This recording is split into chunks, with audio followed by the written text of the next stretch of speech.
one of the most adventurous, exciting, coldest hunts of my life. The bear started getting mad and started coming down the ice and getting closer and woofing and popping his teeth, and my cameraman got a little nervous. This Cape buffalo kill with a bow, their nickname's Black Death. They just look at you like they want to kill you, and it's pretty dangerous.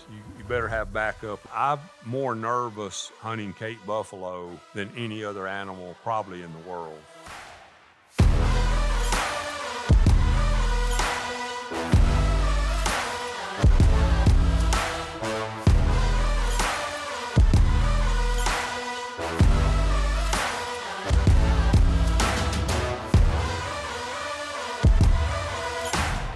We are in Tennessee at maybe one of the craziest whitetail cribs we have seen yet. Let's see who's home. Hey guys, I'm Spook Spann. Welcome to my whitetail crib. Welcome to our new home. Obviously this is the living room, kitchen, dining area. Marty wouldn't let me put much of my taxidermy in here. I was able to sneak in a moose rack, a moose that I killed a few years ago in Alaska. She did let me incorporate the antler chandeliers, which is pretty cool, and the zebra furniture. A guy named Terry Wilson out of Texas did this stuff for me. He's phenomenal, love the guy, and I designed all this myself. The lumber and stuff came from my dad's sawmill, and so I kind of get a kick out of designing stuff with wood and antlers and different things. So we'll come on back and I'll show you some of the rest of the house, and then we'll get to the fun stuff. I'll show you the bedroom right quick.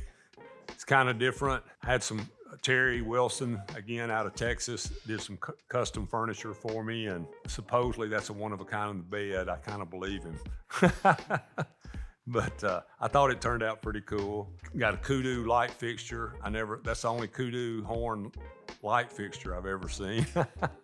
I put this zebra rug in here not knowing how Marty was going to react to that.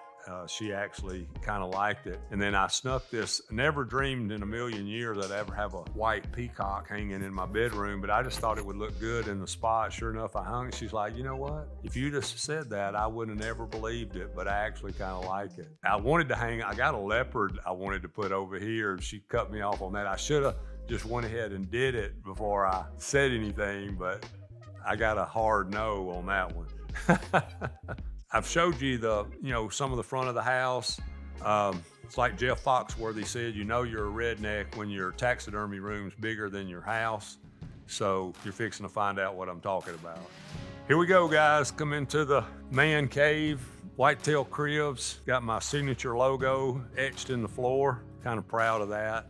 We'll go hit the rest of the room, and then we'll swing back around into the whitetails. I separated this group of animals obviously because this is my New Zealand collection. I love the country of New Zealand, just picturesque scenery. It's such a clean country and the people are so nice, and we had a great time hunting. I always wanted to kill a red stag and I ended up with a couple. This one actually, I love the tar hunt. Was a lot of fun, climbing up the mountain and seeing the tar up there. It was just a beautiful setting. We filmed it. The footage was beautiful, and so it was a lot of fun. This stag here is actually pretty special to me because we were in a different area than where we were planning on stag hunting. We were in the tar area, and that area wasn't known for having big stags, and we had actually skinned the tar and was walking off the mountain, and I spotted him probably a half a mile away. I was like, man, that looks like a big one. They were super surprised to see this stag, and they had seen him a few times over a 3-4 year period, but hadn't seen him in a couple years. And so we ended up, I kind of told my guys hunting with, I really wanted to go after that particular animal. And the next day we got back in there, and took us a half a day to find him and another half a day to get on him, but we ended up closing the deal. So it was a lot of fun, and some of the pictures I have of that are some of the prettiest pictures we ever made up on the snow-capped mountains in New Zealand. So it was a fun place to hunt. I recommend to anybody that's interested in going, you should do it because it's a beautiful place to hunt. Next, I'll show you the fishing wall. So I grew up, my dad was a diehard bass fisherman. I grew up fishing with Dad. We've been so fortunate. We've caught a lot of big bass over the years. Something else I'm kind of proud of, I had art in high school, and I took it as I thought it was going to be an easy course. It turned out to be a lot harder than I was expecting, but I kind of got into it. And of course, you can see where my heart was at. This was one of the first oil paintings I ever did in high school. I'm pretty proud of it. Looking back, I wish I'd put a bigger rack on it. But anyways, I enjoyed the class and I learned a lot. This was actually one of my mom's favorites. I drew that old mule. And of course, typical outdoorsman, I love Indian relics. Got some pretty cool stuff that came from around Middle Tennessee. Tennessee is known for having a high population of Indians. There's a lot of water in Tennessee, especially Middle Tennessee. And so we had a super high concentration of Indians, so there's a lot of relics around. And I've been fortunate to find some pretty cool stuff through the years. Of course, fishing, I've done a lot of fishing, offshore fishing in Alaska and in the Pacific and the Atlantic. Actually caught that marlin. It was pretty awesome because Marty and Cassie and Coleman, my kids, were with me, and we were in Hawaii, and that was kind of an unexpected thing to happen. We caught that marlin and that wahoo on the same trip. We'll come over here and see some of the deer that I killed in Tennessee. Also, I've got a little place here that I fixed in memory of my dad. My dad passed away a few years. It was a real cool picture of Dad and I up in the Rocky Mountains in British Columbia, and I took him up there. He killed this ram, and it was just a real unique, special time for us. And this was not the biggest buck he ever killed, but it was just a cool deer. He actually killed this deer at Honey Break down there hunting with Hank Parker and some of the guys, and Catfish and Hank Jr., and just kind of special. And a lot of people's like, I got to tell the story because everybody questions, well, why you got the so ugly paddle?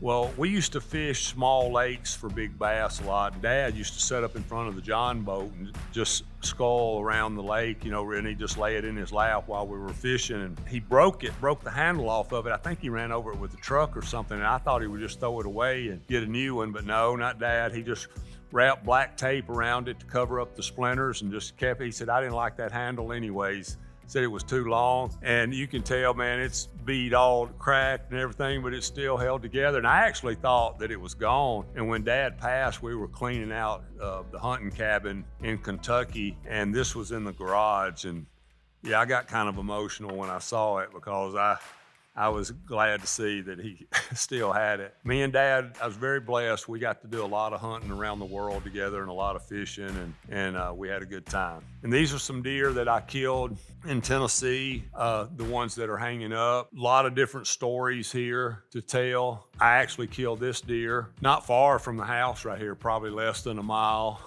That one, all these actually came from right here, just right here around the house. This was a management buck that I killed a few years ago, just an older buck that needed to be taken out, and Marty actually went with me, sat in the tree and filmed that for me. It was fun. I still love, even though these are not my biggest bucks of my life, just killing deer around here around home is really special to me, and especially these old bucks that I try to take out, and hopefully I can improve the genetics some. It's a challenge. These two deer here are kind of cool to me because I killed these when I was about 17. I killed these two deer. They were running together all summer. I shot them out of the same tree with the same arrow, 26 days apart. This deer was standing under me on opening weekend when I shot this one out of one of my clover fields. And I've been doing food plots since the mid-1970s, before anybody ever knew what a food plot even was. I called them pea patches back then. I got some of my replicas laying here that I just had them laying out. Now this is actually it's a big basic 8-pointer I killed years ago in Kentucky, and the mount got messed up when we moved. I think I'm gonna remount it, but 160, you don't see 160-inch 8-pointers every day, so there's one right there. He was a fun deer to hunt. Killed him with a bow. Saw him 3 or 4 times before I finally got him. Got me a turkey board there. I've been turkey hunting since the 1980s, and I need to make a couple more of those, but a buddy of mine made that for me. Turned out pretty cool. This is a cool deer to me. I'm having him mounted. I just had replicas made. This is a buck that I killed with Jason Cook of Land of the Giants outfitter in Kansas. This was a deer that he had seen 2 or 3 years in a row. This deer was like 8.5 years old. Killed him with a bow. It was just an incredible hunt. Killed him on the last day of the Kansas season, and a really, really fun old buck. It's one of the biggest bodied bucks I've ever seen in Kansas. Got this was unique. This tine right here had actually grown and was rubbing in the back of his neck, and I guess it had curled up while it was growing in velvet, and it pushed it and made a curl out of it. Had a big raw spot in the back of his neck where that had been rubbing for so long. I thought we did a good job strategizing on this deer, and we just, the weather and the moon hit good for us. And I made 3 trips to Kansas over a 2-month period before we were able to kill him, and I killed him, like I said, on the last day of season. This is an awesome deer. Actually, you've already picked him up talking about this one because of the mass. It's an Iowa deer, a buck that I knew about, had seen him a few times, come into a cornfield late season, and seeing a deer like this in a body like that, I mean, really, it looked like an Alberta deer. I mean, it really did. It looked like something you would see out of Canada, and it was snowy and just a classic hunt.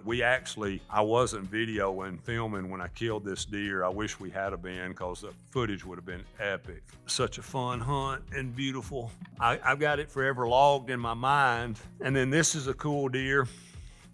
It's another Illinois deer. So I should have told you that both of those last 2 deer, the Kansas deer and the Iowa deer, were both in the 190s.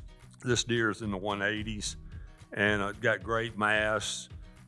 Was bow hunting this deer for probably a month, and then around November the 5th, right after daylight, I grunted and snort wheezed, and he came running in. It was pretty exciting.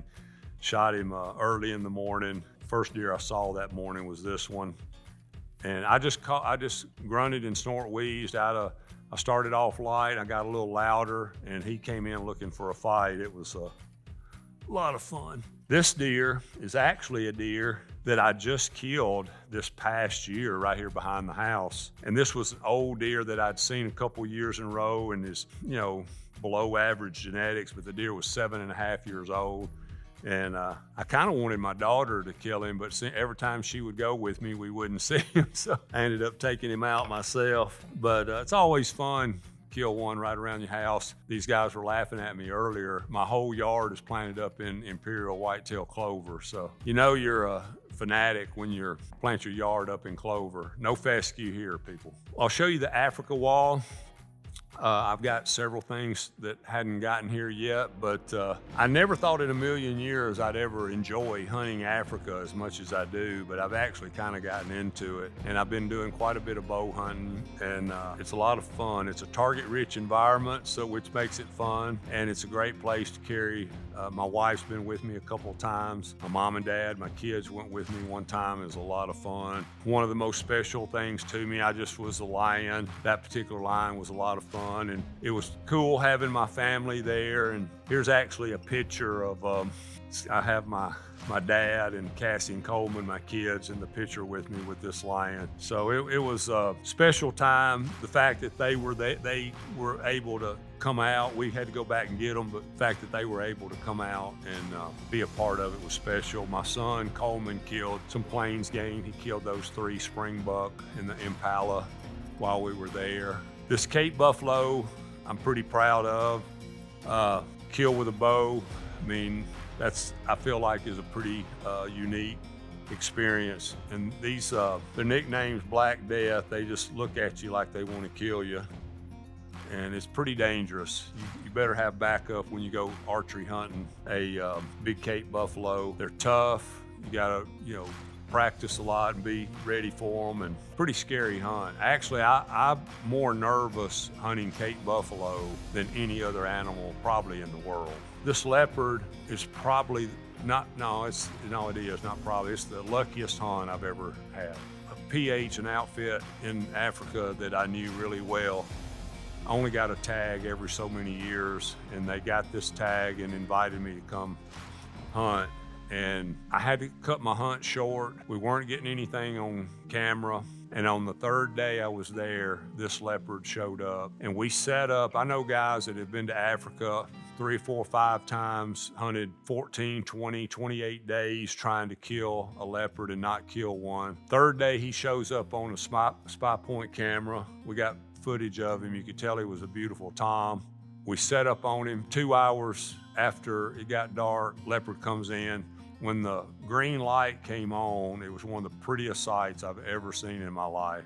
I killed the leopard and we walk up to it, and the PH is so excited. I mean, like over the moon. He's like, "Spook, you don't understand." He said, "I've been hunting leopard 25, 30 years. Not only is this biggest leopard we ever kill, it's the biggest leopard we ever seen." And so it was pretty awesome experience, his excitement and the tracker's excitement. And I was super pumped, don't get me wrong. I don't think the mount really does the leopard justice on how big he really was, but it was a lot of fun. All these animals are, you know, fun to hunt, and I could stand here all day and tell stories. Kudu obviously is a beautiful animal that most everybody loves and likes to put in their trophy room someday, and I've been blessed to kill a few of them and love it. Love to bow hunt it. Bow hunted Ninyala. I think Ninyala is a beautiful animal.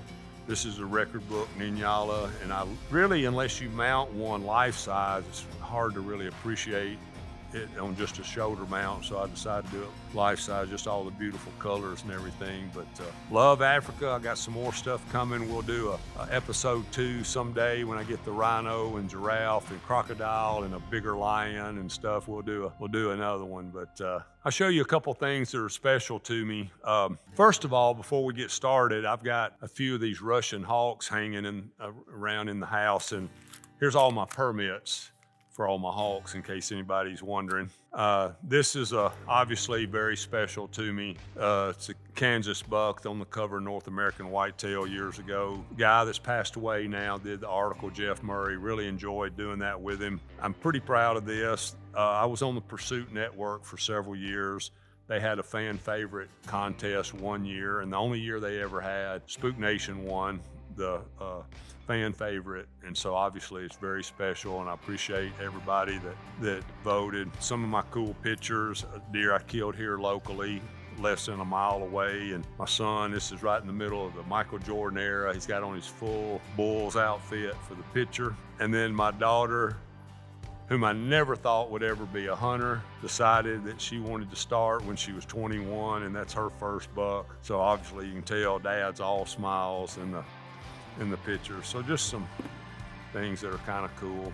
We'll come over and start talking about some of these mostly North American animals. This buffalo, actually pretty special. I got to get in here. We just moved him in not long ago, and I got to do the habitat, but hunted on the Crow Indian Reservation out in Montana, and it was just one of the most, if not the most beautiful hunt. It was in the fall. The aspens were changing colors. We were in the mountains. It was really unique. It was a hunt set up by the church on a mission type basis to help the Crow Indians. They had a warehouse set up where people donated clothes, and they went to them and distributed them to the Indians. And so we were helping to promote that through the church. So they set this hunt up and killed this bull with a bow. We filmed it all. It was beautiful. They had a ceremony. I had Indian garb on. I stalked this bull from about a half a mile away, and they were just, they all sat on the mountain on the opposite side and watched. It was really special. They had a ceremony that night, gave me an Indian name. We did Indian dances, the whole 9 yards, so it was awesome. A lot of fun. This is one of my favorite hunts of all time. There's not many things on the earth more intriguing, and guys like to hunt as much as a big brown bear in Alaska. It's been one of my dreams. I actually bow hunted 13 days trying to kill one with a bow, and we just had a lot of bad weather. Things just didn't work out. My outfitter had seen this bear a couple times in a particular area, knew he was really big, and I ended up hiking in 5 miles, ended up taking him with a rifle. I still, on my bucket list, is to kill a brown bear with a bow, but this bear squared 11.2 and was just a giant. And so it was just a hunt of a lifetime, and it's one of my favorite animals in the room. Been blessed to do some fun elk hunts through the years. This elk came from Colorado. I killed him with a bow, 45 yards. He came to a water hole. We were having a really hard time hunting. It's just kind of another example how sometimes you got to change your strategy when things aren't going the way you want them to. We had been trying to bugle and cow call bulls in, and the day before, two of the ranchers had seen two bulls in a pond in the middle of the day. It was full moon, it was hot. So the next day we decided to hunt early and then go back and get an early breakfast and come back and sit on that water hole in the middle of the day. We got in about 9:30, straight up and down 12 o'clock on a full moon, killed a 366 bull with my bow. Come into the water hole was awesome. I've been blessed to do a lot of sheep hunting. Sheep, as we know, are a difficult task, just mainly because of where they live. It's always challenging physically and mentally. Strongly advise that you be in good shape, mentally prepared for all kinds of different weather conditions. It's a challenge. It's not like hunting whitetails or other animals that we like to hunt here in a lot of the United States. Mountain hunting's different, and it's the wear and tear on you can be crazy. This is actually a desert mule deer. This big ram actually is from extreme West Texas, where they implemented a restocking program probably 40 years ago, and the sheep just flourished there. So I was fortunate enough to get a tag there several years ago. Killed that one with a muzzle loader. I won't talk about every one of them, but this ram was a cool ram. I killed him up in the Northwest Territories with the Lancasters. Was a very exciting hunt. On that same hunt, I killed a mountain caribou and a mountain goat on that same hunt. So that was pretty awesome 2 weeks of hunting. That is a desert mule deer from Mexico. I killed that ram over on the Baja Sur, which is that little peninsula that runs down south of California. The Sea of Cortez on one side, Pacific Ocean on the other. Beautiful place, but I couldn't believe how nasty rugged it was. When we walked up and looked over in the canyon where the sheep lived, it couldn't have looked any different than looking over in the Grand Canyon. I mean, it was the nastiest, steepest, gnarliest mess you've ever seen in your life. Fortunate, we found this ram not too far from the top of the rim, and was able to get him, shot him on film, and it was exciting. This is a Rocky Mountain Bighorn from British Columbia. The story on this hunt was unique in the fact that I had a guy hunting with me named Rusty Flowers, and Rusty and I had actually met on the airplane coming home from this hunt. Rusty's from Greenville, Mississippi. We instantly became buddies. Grew up similar the same way, and we ended up going on this hunt together. This guy, Bob Robertson out of Cranbrook, British Columbia, had 2 tags a year in Mr. Albert Cooper's old area. Rusty had already booked the hunt and had 1 tag left, so they said, well, the best thing you do, if Rusty doesn't mind, you just come on the hunt with him. So I did, but because it was Rusty's hunt to begin with, Rusty had first shot. Well, just so happened, as it would have it, we hunted, I think, 14 days. On the 13th day, these sheep showed up, and the 2 biggest ones were together. So we made our stalk on the next to the last day. I want to say it was October 30th, just right close to Halloween, my birthday. When we got up there, they were laying down. They were 286 yards. It's funny how you can remember all the specifics. And I told Rusty, I said, Rusty, when you shoot, I'm going to follow up right behind you. And we were laying on a big flat rock. The guide was filming. Beautiful scenery, just everything was epic. Rusty shoots and misses. Basically, I have the green light to pull the trigger, but I immediately recognized the sheep didn't know where it come from. And they stood up, and they were looking around. And Rusty got a little upset, and I just put my arm over and squeezed his arm. I said, just work the bow. I said, they don't know where we're at. I'm whispering, of course.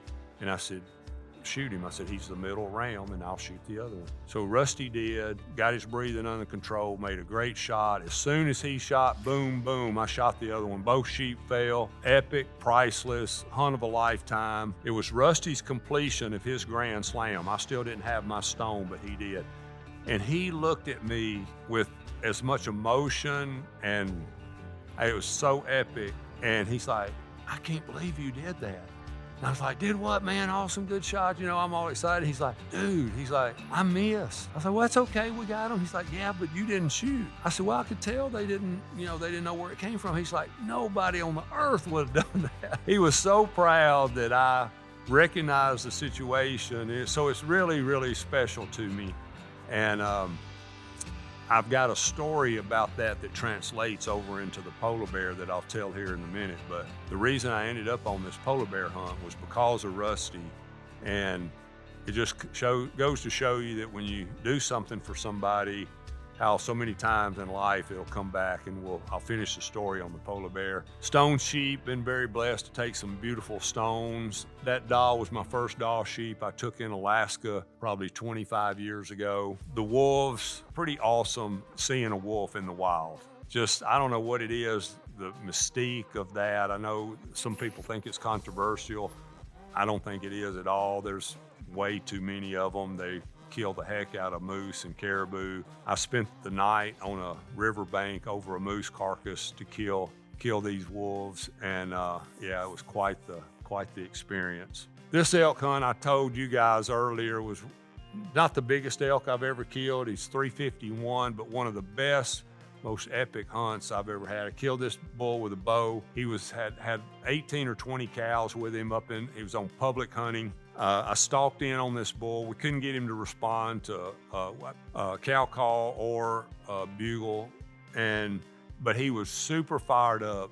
Middle of the rut, he's going crazy, just bugling every minute or so, and I just kept sliding in on him. Wind was blowing. Ended up sneaking in. He'd come around to chase a cow and got a 35-yard shot. My cameraman was behind me 5 or 6 yards. The footage was awesome. Epic hunt. Couldn't have went any better, and a lot of fun. Just another one of those memorable hunts. And it was cool to get it on video because it's really hard to comprehend a degree of difficulty on that hunt, and we was able to pull it together, and to do it with a bow made it even more special. So the fireplace in almost any room is usually a center point or focal point of a room. Can't have a whitetail or a trophy room, crib room without having a fireplace, right? Got some different trophies here that I'm obviously proud of. These two deer here, not two of my biggest, but two of my most special. These are both Tennessee bucks. I actually killed these two bucks out from under the same tree in the same season, and they were running together during the season. We call this the praying hands buck because he's so tight and almost touches on every tine here in the middle, and it was a really cool deer. Killed him with a bow about middle ways of October one afternoon. And then this deer is a funny story. So Marty was filming me, my wife, on this hunt, and my cameraman wasn't available that afternoon, and I just got that feeling it was going to be a good day. And she was a guidance counselor at elementary school, and I called her and I was like, hey, I really need you to film for me this evening. I just got this feeling today's going to be one of those days. The barometric pressure was changing and the front had moved through, and it just had that feel. We had a light north wind and it was cool. It was muzzleloader season in Tennessee, first week of November. Leaves were changing. It was just beautiful.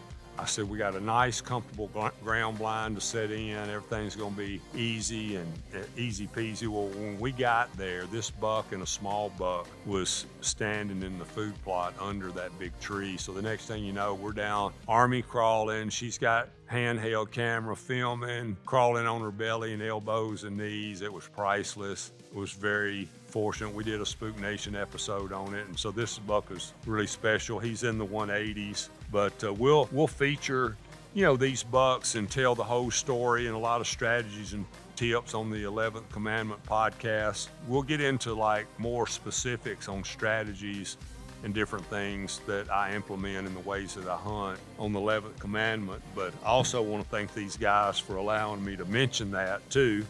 These guys have been the best to work with, and if you ever get a chance to work with them in some capacity, I highly recommend it because they're freaking awesome. This is a pretty cool deer. I just had replicas made of him. Not many times in life you get an opportunity at a double drop tine buck. A lot of people, he looks similar to T-Rex in a lot of different ways in color and shape and drops, but it's a different buck. We did film this buck and I've never aired it yet. We will someday. Very proud of him. Gorgeous buck, one of the prettiest bucks I've ever killed. This buck is a super special buck.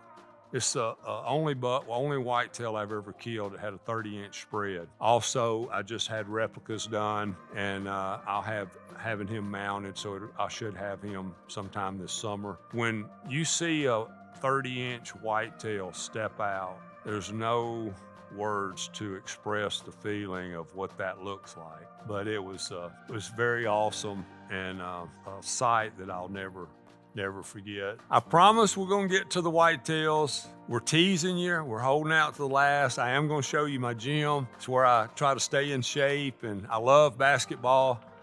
So I couldn't resist not putting me a little gym in. My grandkids love it.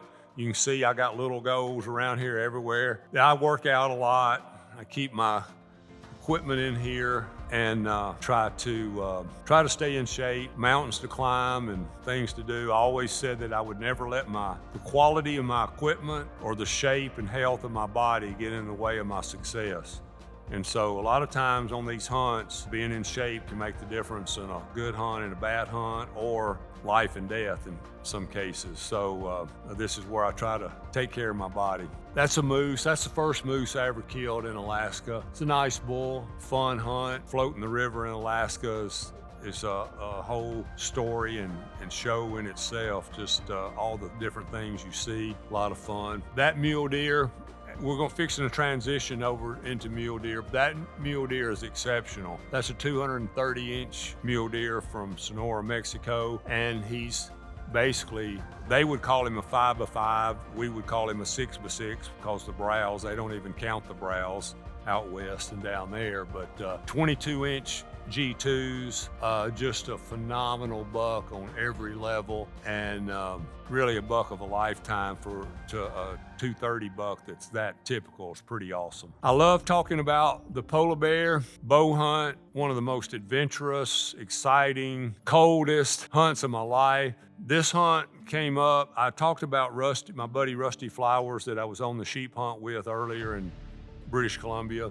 So Rusty had this hunt booked, and at the last minute had something, real serious health issue with his mother-in-law came up and he wasn't able to go. Rusty allowed me to take his place on this hunt, and was something that I'd always dreamed of, never imagined that it would happen when it did. It was cold, 40 below a lot of the time, but we did film it. We did a show, Spook Nation, on the hunt. Was proud of my cameraman for weathering. He hated cold weather, so I was proud of him for getting through it. This bear was up on a iceberg, and we got up there, and I'm trying to get in position. You got all these clothes on, these big old boots, and shoot and release and a bow obviously adds a whole different dynamic when it's cold and you're under those conditions. But the bear started getting mad and started coming down the ice and getting closer and woofing and popping his teeth, and my cameraman got a little nervous and acted like he was thinking about running, and I reached back and I grabbed him by the